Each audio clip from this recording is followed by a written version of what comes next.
Indian Army will soon have Mandarin or Chinese speaking officers. We'll give you 3 reasons why this strategic move may give India an advantage at the LAC face-off against China. Will this move help overcome the language barriers between the two armies? And what advantages will this move give India?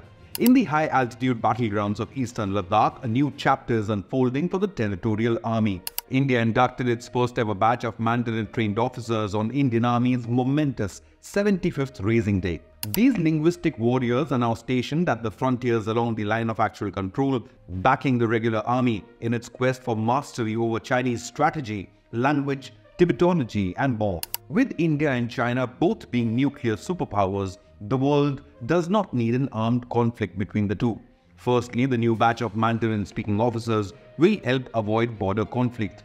These officers have been carefully chosen to facilitate smoother interactions during border personnel meetings with the People's Liberation Army. The 5 officers, Mandarin proficient, embody the essence of Indian military leadership.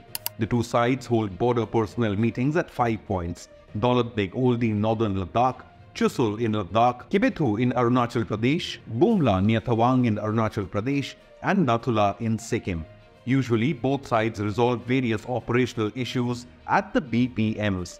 It is crucial for the Indian Army to have Mandarin-speaking experts to avoid any unnecessary flare-ups. Secondly, understanding Chinese tactics. These officers will be stationed at hotspots along the 3,500-kilometer-long India-China border.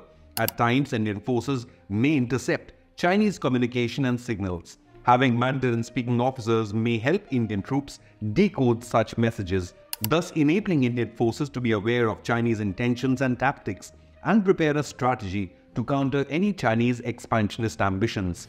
This development unfolds nearly 3 years after the border standoff between the Indian and Chinese militaries at the Galwan Valley and Pangong Lake in Ladakh.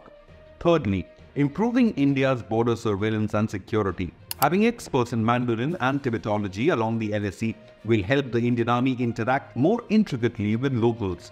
There is a simmering resentment in Tibet against the alleged Chinese occupation. Having an on-ground intelligence network is invaluable for India. Understanding local culture and traditions will help Indian troops arguably better than any military tactics. But language skills aren't the only frontiers the TA is conquering. It's diving into the complex world of cybersecurity as well. The digital battlefield is just as crucial as the physical, and the TA understands this all as well. Their role is pivotal, ensuring clear communication, eliminating misunderstandings, and presenting India's perspective with clarity. The Indian Territorial Army is a group of civilians who serve as the second line of defense force with military training, distinct from a professional soldier. Established on October 9, 1949, TA has been steadfast presence during times of wars and humanitarian missions, actively seen in Jammu and Kashmir and in the Northeast operations.